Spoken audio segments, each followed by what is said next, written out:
Hello guys, Radhe Radhe, जय माता दी। कैसे हो आप सब? आई होप सब अच्छे होंगे।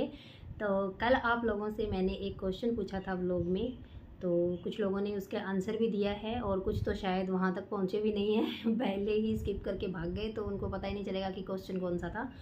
तो खैर, जो भी है, जिसका भी पॉइंट ऑफ व्यू जो भी है वो मैंने मतलब देखा, कमेंट पढ़े आपके, और अब मैं अपना भी पॉइंट रखती हूँ गाइस आप लोगों के सामने। तो क्वेश्चन कुछ इस तरह से था, मैंने आपसे पूछा था कि एक औरत की सबसे बड़ी ताकत क्या होती है।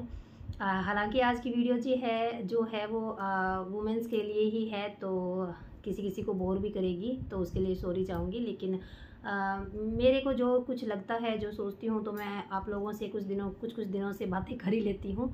तो बस ऐसे ही मन किया आप लोगों से बात करने का, तो मैंने कर रही हूँ मैं। और बात ये थी कि इंसान मतलब एक औरत की सबसे बड़ी ताकत क्या होती है। तो गाइज, मुझे ये लगता है कि एक औरत की सबसे बड़ी ताकत ना उसके पति होता है, क्योंकि हस्बैंड जो है वो बहुत ज़्यादा हमारी जो लाइफ है, हमारी जो जर्नी है, उसमें उसकी अहम भूमिका होती है। और जैसे अब कोई कहेगा कि अपने माँ बाप को ये कह रहे हैं, मतलब माँ बाप की फुल रिस्पेक्ट है, किसी के भी माँ बाप को कुछ हर्ट नहीं कर रही हूँ मैं, मम्मी पापा को, वो अपनी जगह है। लेकिन एक जो लड़की है वो 20 21 22 की एज में उसकी शादी हो जाती है। हमारे यहाँ तो इतनी एज में हो जाती है शादी, है ना। तो उसके बाद जो है वो अपने मायके में जाना भी उसका एक लिमिट में ही रहता है। वो खुद ही इतना उस पर इसके ऊपर इतनी रिस्पॉन्सिबिलिटी आ जाती है कि वो अपने मम्मी पापा को खुद कह देती है।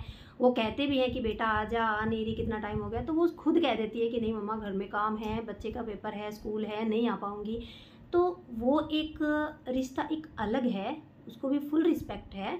लेकिन जो मैं बात कर रही हूँ ना, वो जो मुद्दा है वो थोड़ा अलग है कि एक जब नई नई शादी होके आती है एक लड़की उस घर में, तो वो सब लोगों को इतना नहीं जान पाती है। अब के टाइम में तो फ़ोन पे भी और शादी से पहले भी मिलना हो जाता है उनके सास ससुर से, जो भी है इन लॉज सबसे। लेकिन पहले इतना नहीं होता था, और जो स्टार्टिंग से जो हमारी चली आ रही है जो प्रथाएं हैं, तो उसमें क्या होता है ना कि शादी के बाद एक हस्बैंड होता है जिसके साथ हमारा एक बहुत ही करीबी रिश्ता बन जाता है।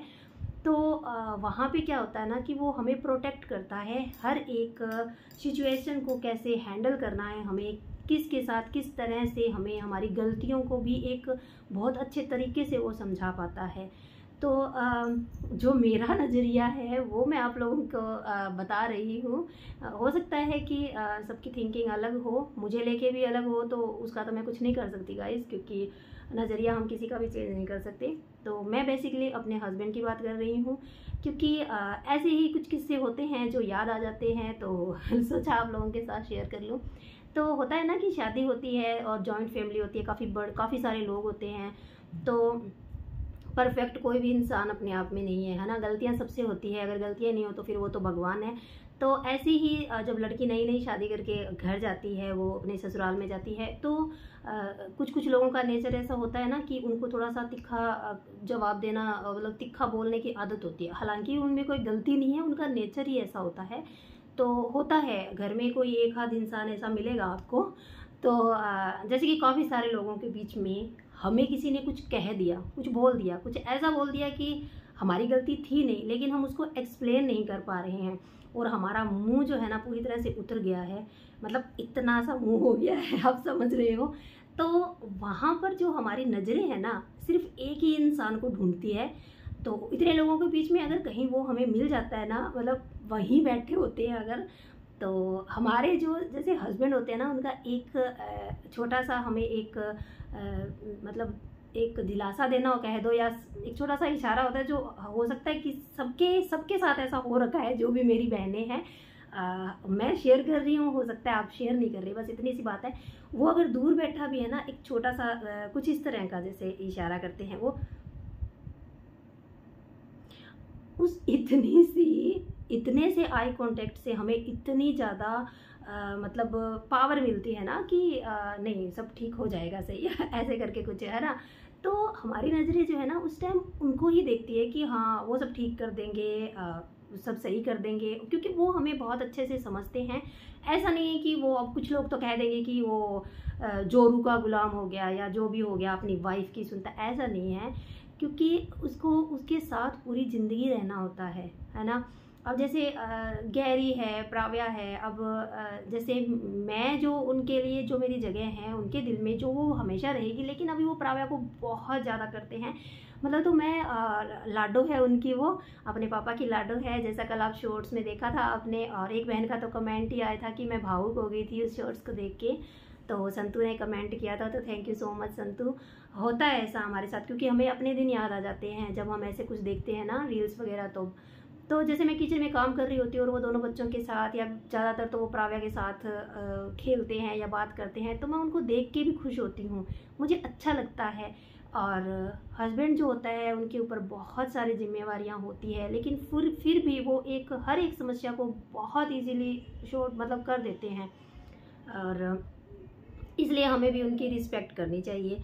और बस यही थी कि ताकत की जहाँ बात है ना, तो हर कदम पर हमें उनका साथ होना बहुत ज़रूरी है। बच्चे हैं, किसी ने बच्चे का भी जवाब दिया, तो बच्चे जो है ना, बच्चे भी हमारे लिए, हमारी रिस्पॉन्सिबिलिटी बहुत है उनके लिए, कि हमें उन्हें बहुत एक अच्छा उनका फ्यूचर, एक अच्छा फ्यूचर उनका सेट करना है, सब करना है। बच्चे अपने मम्मी पापा को प्यार भी करते हैं, ऐसा नहीं है, लेकिन जब भी हम प्रॉब्लम में होते हैं, जब भी हम खुशी में होते हैं, या जो भी बात होती है, तो जो हमारा एक करीबी रिश्ता बन जाता है वो हस्बैंड का होता है, और हस्बैंड वाइफ का, दोनों का ही कह सकते हैं हम। तो उसको एक बहुत ही रिस्पेक्ट जो है वो मेरे नज़रिए से देनी चाहिए।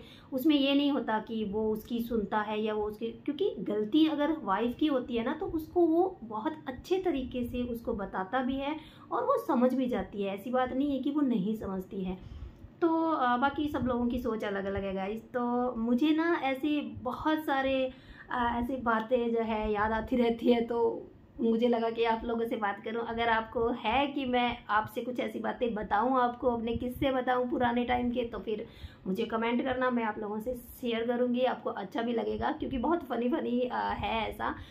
एक्चुअली जो मेरी शादी जहाँ हुई है, वहाँ जो मेरी काकी सास बोलते हैं हमारी भाषा में, वैसे चाची सास है ना, तो वो मेरी सिस्टर है, मेरी ताऊ जी की लड़की है। तो उनकी 2 बेटियां हैं, ज्योति प्रिया, अभी तो उनकी शादी हो गई, लेकिन मेरी जब शादी हुई थी तो वो अनमैरिड थे। और उन दोनों का मेरे को इतना ज़्यादा सपोर्ट रहा ना, सच में, मतलब काफ़ी बड़ी फैमिली थी हमारी। लेकिन ज्योति प्रिया को वो मेरी एज ए फ्रेंड, मैं कह सकती हूँ वो मेरी बेस्ट फ्रेंड थी, जो हमेशा मेरे साथ रहती थी। और अब हम तीनों अलग अलग हो चुके हैं, लेकिन भूलते नहीं हैं, यादें जो है वो कभी भुलाई नहीं जाती। तो उन्होंने मुझे बहुत ज़्यादा, मतलब ऐसे फील नहीं होने दिया कि मैं नए घर में आई हूँ या ऐसा कुछ है। छोटी छोटी बातों में वो मेरे पीछे पीछे रहती थी, मौसी आपको ये साड़ी पहननी है, ये चूड़ियाँ पहननी है। तो वो चीज़ें ना याद करते हैं ना, देखो टाइम कितना जल्दी निकल जाता है। अभी उनके खुद के बच्चे हो गए, वो बड़ी हो गई है, लेकिन वो टाइम अच्छा था। ऐसा सोचे ना कि वो टाइम बहुत अच्छा था, गोल्डन पीरियड कह सकते हैं उसको हम। तो जैसे एक फैमिली के अंदर जब हमारा कोई मेंबर ऑलरेडी वहाँ पे होता है ना, जैसे मेरी बहन होती है, तो हमें एक अलग सा ना एक खुशी महसूस होती है कि हाँ, कोई भी बात होगी तो दीदी संभाल लेगी, कोई भी बात होगी तो दीदी से पूछ लूँगी क्या करना है, कैसे करना है। तो वो चीज़ हमेशा मेरे साथ रही है। तो उसी बीच वो ज्योति जो है वो छोटी थी, वो उसको समझ नहीं थी इतनी कि मौसी को ये बात बतानी है या नहीं बतानी। तो वो अपने भैया की कुछ ऐसी सीक्रेट मुझसे शेयर कर लेती थी कि आपको पता है मौसी, भैया ऐसे क्यों करते हैं, मैं बताती हूँ। फिर वो दीदी को बाद में पता चलता था, तो उसको डांट पड़ती थी, तूने तेरी मौसी को ये बात क्यों बताई। तो फिर मैं उनसे पूछती थी, तो वो मेरे मुँह को ऐसे देखते थे, उनको ऐसा लगता था कि इसको कैसे पता चला। और मेरे जो खबरी लाल थे तो थे वो ज्योति प्रिया, वो हमेशा रहते थे। तो कुछ बातें जो है बैठे बैठे याद करते हैं तो खुद को भी बहुत अच्छा लगता है। और मेरा तो यही है गाइज। और जब इन्होंने मुझे इतना, मतलब पढ़ती थी उस टाइम भी इनका इतना ज़्यादा सहयोग रहा ना मेरे हस्बैंड का। वो ना, हालांकि उनको मेरे पैसों के लिए उनको जॉब नहीं लगवाना था, उनको जॉब ये था कि इसका सपना है और इसका सपना मैं पूरा करना चाहता हूँ, बस यही था उनका। तो वो मुझे ना मोटिवेट, पता है किस तरीके से करते थे, वो मुझे ये कहते थे जब तू लोग जॉब लग जाएगी ना तो मैं ऐसे करूँगा, मैं ऐसे करूँगा, ऐसे। फिर मुझे लगता था अच्छा, मेरी जॉब लगने के बाद ये ऐसा करेंगे, मतलब मैं ये लेके आऊँगा, मैं नई गाड़ी ये वाली निकलवाऊँगा, मैं ऐसे करूँगा। तो मुझे ऐसा लगता था कि नहीं भाई, कुछ तो प्राउड फील करवाना है इनको। तो फिर मैं और अच्छा पढ़ती थी। और अभी भी जब नहीं लगी हूँ जॉब, तो इनकी फेस पे बिल्कुल भी सिकन या कुछ भी ऐसा नहीं लगता। वो मुझे और मोटिवेट करते रहते हैं, कहते अच्छा हुआ नहीं लगी तो खुद का बिजनेस करो, खुद का कुछ करो। तो मतलब हर रास्ते पे, हर टाइम पे हमारे साथ अगर कोई खड़ा रहता है ना, तो वो हमारा हस्बैंड होता है। माँ बाप भी होते हैं, मम्मी पापा भी होते हैं, लेकिन उनकी जिम्मेवारी एक हद तक होती है। उसके बाद में उनको भी जैसे टाइम के साथ बदलना नहीं कह सकते, लेकिन टाइम के साथ उनकी भी जिम्मेवारियाँ थोड़ी सी अलग हो जाती है। लेकिन जो हमेशा जो एक रिश्ता बना रहता है वो एक हस्बैंड का रिश्ता होता है गाइस, मतलब हस्बैंड वाइफ का होता है। तो ये छोटी सी मेरे क्वेश्चन का आंसर कुछ मैंने इस तरह से दिया है, और आपका इस बात पे क्या सुझाव है प्लीज़ मुझे ज़रूर कमेंट करना। मुझे लगा आप लोगों के साथ शेयर करूं तो मैंने किया। आपको वीडियो कैसी लगी प्लीज़ ज़रूर बताना, और अच्छी लगे तो लाइक करना, और चैनल पे कोई नया है तो चैनल पे कमेंट करना। और हाँ गाइस, ये वाली वीडियो बनाना कुछ ज़रूरी इसलिए भी हो गया था क्योंकि मेरी किसी फ्रेंड का कमेंट आया था।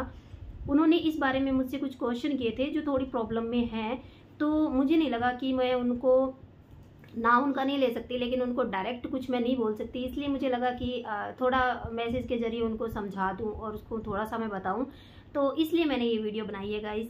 तो कि कभी भी कोई प्रॉब्लम है तो उससे बिल्कुल मत घबराओ, जो ये टाइम है ना ये निकल जाएगा, और अच्छा टाइम आया है तो बुरा भी है आगे, और बुरा है तो अच्छा भी आएगा। लेकिन हाँ, कुछ भी कैसा भी टाइम हो, अपने हस्बैंड अपने वाइफ का साथ कभी मत छोड़ो, हमेशा उनके साथ ऐसे ही दुख सुख में बने रहो। और इसी के साथ वीडियो का भी आज एंड करती हूँ। Thanks for watching, bye bye.